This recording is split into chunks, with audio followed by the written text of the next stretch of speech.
Grabe mga ka-dreamers, dahil hindi ko nga maalis yung pintura dito sa sahig, kaya naman ngayon ay kakabitan ko na lamang ng vinyl tiles. Bali ito nga pala yung kadugsong ng pagkakabit ko nga ng vinyl tiles dito sa aking unang kubo. Kasi nga kung inyong maaalala ho mga ka-dreamers, ay katatapos ko lamang din magkabit ng vinyl tiles doon nga sa aking pinakang higaan din. Bali ang ginawa ko nga pala ho mga ka-dreamers ay inalis ko na lamang yung floor mat din na nalagyan ko ng mga pintura. Kasi diba last time na mag-update ako sa inyo ay hindi ko talaga maalis yung pintura na nangangalat nga rito sa aking sahig. At para nga mabigyan ko nga iyon ng solusyon ho mga ka-dreamers ay bumili na lamang ako ng vinyl tiles. Tsaka sa ngayon naman ito naman yung oso na ginagamit sa pagpapaganda nga ng kwarto. Dahil maraming ang gumagawa na rin mga ka-dreamers kaya naman gagayahin ko na lamang din. Kaya shout out sa mga kapwa ko ka-dreamers diyan na madalas gumagamit ng vinyl tiles or floor mat para maging aesthetic ang bahay. Kasi nga yung ganito ho mga ka-dreamers napakalakas makapagpayaman kahit wala namang pera talaga.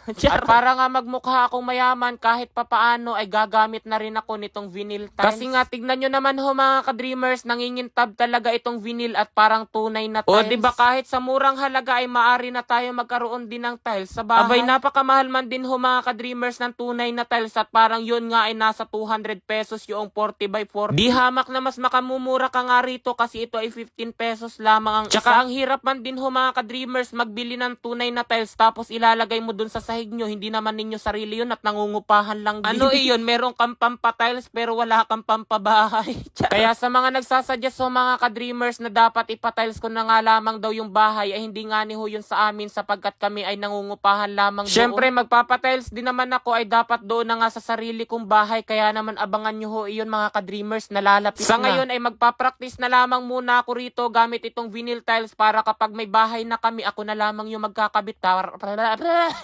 Sobrang nakabubulol talaga ang mag-voice over mga ka-dreamers. Yun na nga ibig kong sabihin ako na lamang ang magkakabit next time. Charot. Kumbaga itong vinyl tiles ay training ground ko na. Ngayon malinaw na ho mga ka-dreamers sa inyo na kaya hindi ko ipinapatiles yung bahay ay hindi nga sa amin. Mahirap na baka sa sobrang pagmamahal ko dun sa tiles pag umalis kami roon sa bahay na inuupahan ay ipatagkal ko rin. Pero grabe inabot na rin nga pala kami roon ng 3 years. At parang aabutin pa nga ho kami roon mga ka-dreamers ng 4 years. At pag nagkataon pa nga ho mga ka-dreamers baka doon na rin ho ako magkaanak.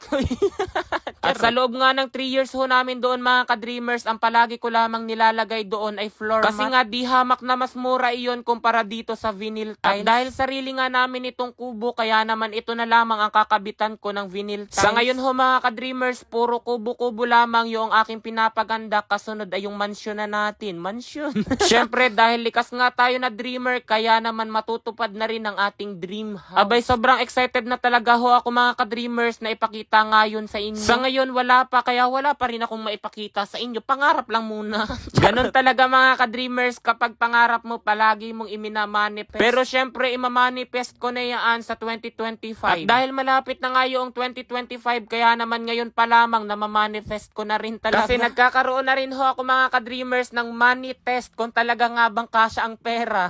Bali ito na nga pala ho mga ka-dreamers ang hitsura ng kwarto ko nga dito sa unang kubo. O diba after ko nga ito makabitan ng vinyl tiles ay talagang napawaw ako. Ay hala, dini na lamang muna. Bye-bye. Grabe mga ka-dreamers, ang dami nagtataka kung saan nga ba ako kumukuha ng pampagawa ko ng dream house. Dito lamang iyan kay PH Rush. Kasi rito, kawi-withdraw ko lamang ng 100,000 pesos. Tingnan nyo, pakita ko sa inyo kung paano kumita rito ng napakadali. Dito, Super Ace dito ang madalas kong laruin. Yan.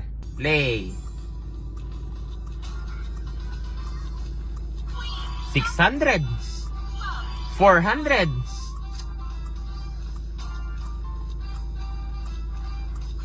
6,000! Sabi ko sa inyo madali. Oh, 8,000! Sabi ko sa inyo madali lang dito. Ayan oh. 15,000 agad oh. 600. 16,000! 6,000! Hoy! 40,000! 4,000! 5,000! Grabe.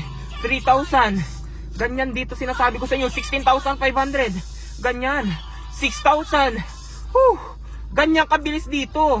Kaya yan ang sinasabi ko sa inyo. Grabe. Wow, 6,000. Grabe, ladis.